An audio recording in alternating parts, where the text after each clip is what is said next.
Oh shit, we don't have the countdown. Hello everybody, my name's Putty. I've introduced Tucker to a brand new world of recording opportunities. Yeah. I've negotiated a deal with Sky Sports. I think you'll all be glad to know. Yep, this is the new weird thing. I don't know if it works or not. It probably works, right? Tucker is not explaining stuff very well. He switched over to OBS as a recording software because he lost this week's episodes, which is the point of this video. Really. Yes, congratulations. Welcome to the club. We made $3 million this month. We also gave 1 million out in bonuses. Yes, that should be pointed out. So let us quickly take a look through show history and take a look at Raw.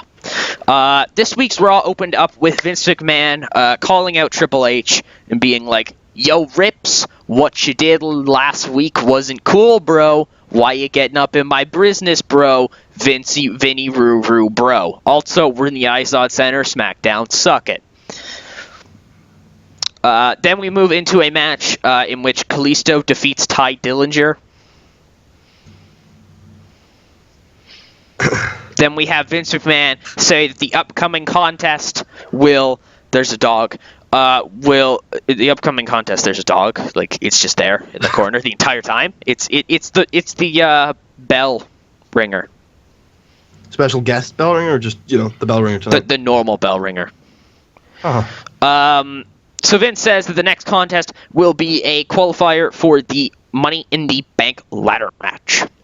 Then we move into Seth Rollins saying that after he beats that Hobbit Kalisto, pretty sure I used Hobbit in the episode or something like that, that midget Kalisto, he's going to qualify. It's extremely offensive. He's going to qualify for the Money in the Bank ladder match and win it and become the first ever two-time Mr. Money in the Bank.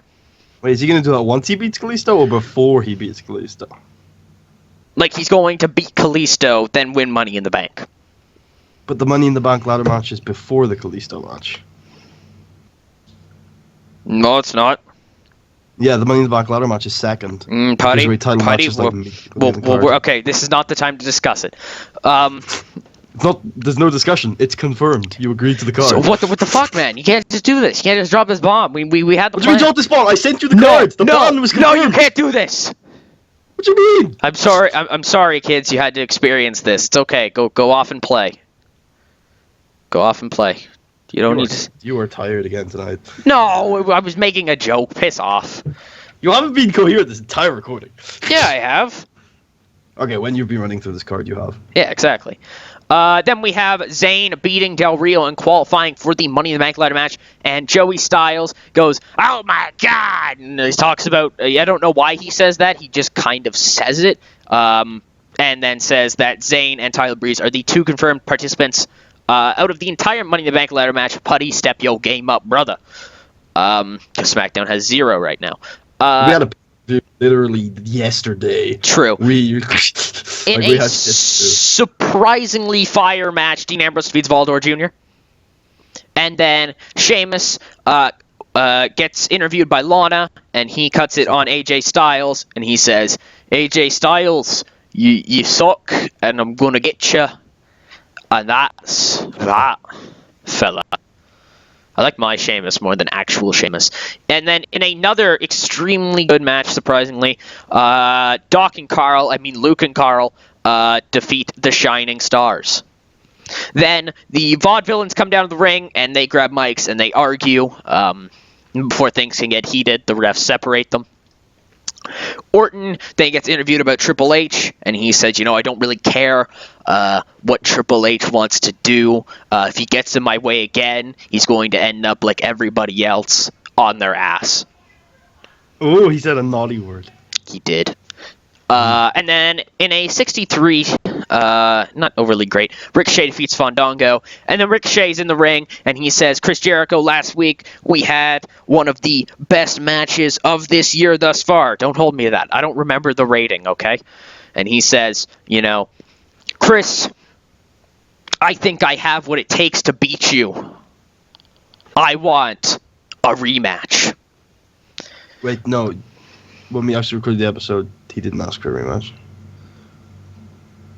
Well, he was supposed to. Jesus, Tucker. I asked you whether the match was going to get booked, and you said no. Yeah, not yet.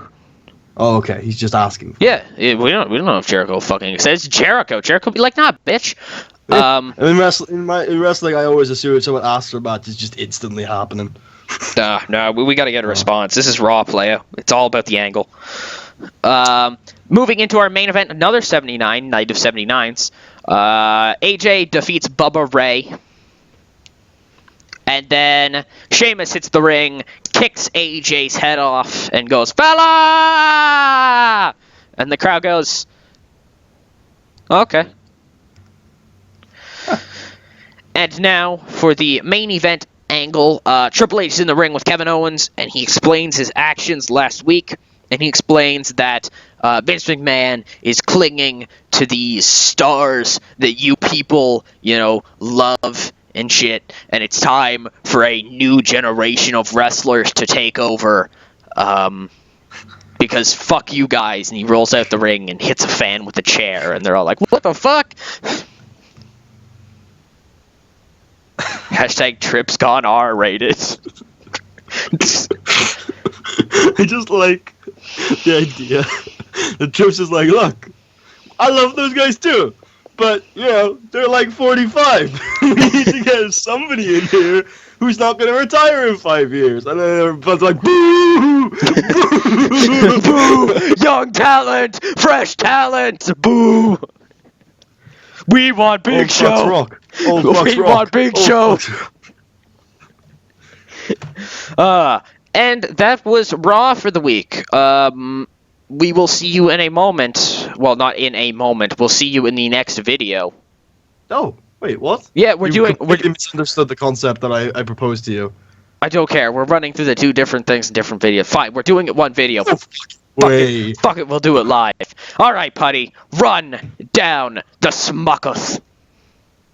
Okay, so Kane comes out and is like, I am the new SmackDown commissioner. Everything's going to be running smoothly from now on. And next week, my SmackDown commissioner partner will be here, and the SmackDown commission will be in full force. Tonight, we are going to decide the number one contender to the WWE Championship at SummerSlam. In order to do that, we're going to have 4 qualifying matches, with each of the winners moving on to a fatal 4-way in our main event of the evening, the winner of which will become the new number one contender. And the first of those matches starts right now. This is progress. This is progress. Boom. I mean, WWE have literally done this angle like twice this year too. True. Samoa Joe comes out and fights against Kofi Kingston, who's of course one half of the WWE Tag Team Champions. And Samoa Joe gets the victory. Get that done. Yeah. Then Summer Rae, Sasha Banks, and Charlotte taunt Bayley about how she was so naive and she keeps getting turned on, and how they are now the most dominant faction in all of the WWE, to which the crowd laugh. Actually, buddy, was it? No, it was the Raw after the pay-per-view that just passed. I watched WWE. Money in the Bank. Yes, it was the Raw after that. Renee Young asked Becky if it was her, what she was doing to make all of her partners turn on her. And then she just glazed over and went into her response. It was like, nope, she's probably not supposed to say that. Roman Reigns says, Samoa Joe, congratulations on qualifying for the Fatal 4-Way, and I don't care if you win, because I beat you last night, and if I need to, I will beat you again. The original version ended with a bleed dat. This version did too. Oh, bleed dat. Bleed dat. Bleed dat. And then Paige comes out and says, this is my house! And Naomi's like, nah, bruv, no. And chill, bruv. She loses. And then Paige is like, I want a title shot! Because this is my house and you're not ready! And they're like, oh my god! Houses! John Cena says, I am back on SmackDown. I am back in in-ring competition. And trust me, you are going to see a completely new side of the champ next. And then he loses to Rusev, who blatantly cheats. I'm not sure how. Naughty I boy. There is a ref bump involved. Rusev low blows him, and Rusev qualifies for the Fatal 4-Way later in the night. Rusev's like, hey Roman, I'm suddenly not Russian, but I fucking hate you. Voodria. And then we got a Big Show promo. He's at home nursing a broken arm, and he says, Zach, I may have won the battle, but it seems you've won the war. But don't worry, when I get back off of this arm injury, I'm gonna fuck you up. Knock him out. Knock him out. Knock him out. And then another qualifier, Zack Sabre Jr. defeats his tag team partner, Chris Hero, in a match that I think is pretty good, but they're clearly not quite ready to stand on their own 2 feet. They need better opponents than each other for now. Crowd weren't particularly into it. Great match, though. Zack Sabre Jr., Chris Hero. Chris Hero looks quite annoyed, and, there's a little bit of friction there, but he eventually accepts. He lost fair and square and shakes Zack's hand. Paul announces that next week, Shinsuke Nakamura is going to make his official in-ring SmackDown debut, not counting pay-per-views. And after that, he is going to beat The Miz at SummerSlam and become the WWE Intercontinental Champion. And in the final qualifier of the evening, Cesaro beats Eric Rowan, who won his match on the pay-per-view last night, and makes his way into the Fatal 4-Way. Afterwards, he cuts a promo talking about how he's going to win the WWE title at SummerSlam and grab that brass ring. Believe that. Believe that.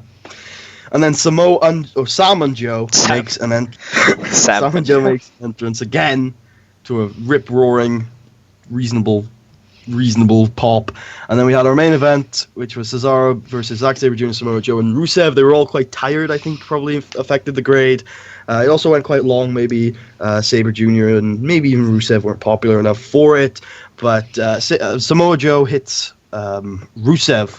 Yeah, Samoa Joe hits Rusev with the Muscle Buster, and then Zack Sabre Jr. comes in, starts brawling with Joe, and Cesaro crawls in and pins Rusev. So therefore, Joe had Rusev beat, but Sabre Jr. cost him the match, and Cesaro sneaks in, picking up the bones to become the new #1 contender. And that match is booked in for SummerSlam now. Cesaro versus Roman Reigns. Believe that. Cesaro, Reigns, and Orton Owens are the main events. Yes, that's your highlight. And if we quickly run down anything you want to run down about this month in general. Well, I don't know whether I said this at the Great American Bash, but I definitely said in the Lost episode that this is going to be quite a quiet month for SmackDown. We're not I think we got a lot of big things planned for September, so don't expect fireworks this month. We're just kind of coasting water a little bit. But I think Shinsuke versus Miz is going to be a good match. Brian's back. That was meant to be a semi-surprise. My bad. I mean, what are you talking about? What? My bad, I feel terrible. You are terrible. Oh my god. That hits home, man. But if you don't have anything to run through, should we wrap it up? Sure. Alright, well thank you all for watching. I hope you guys enjoyed. If you did, please leave a thumbs up. Check out the rest of the series, subscribe if you haven't already, and I'll see you guys next time. Peace out.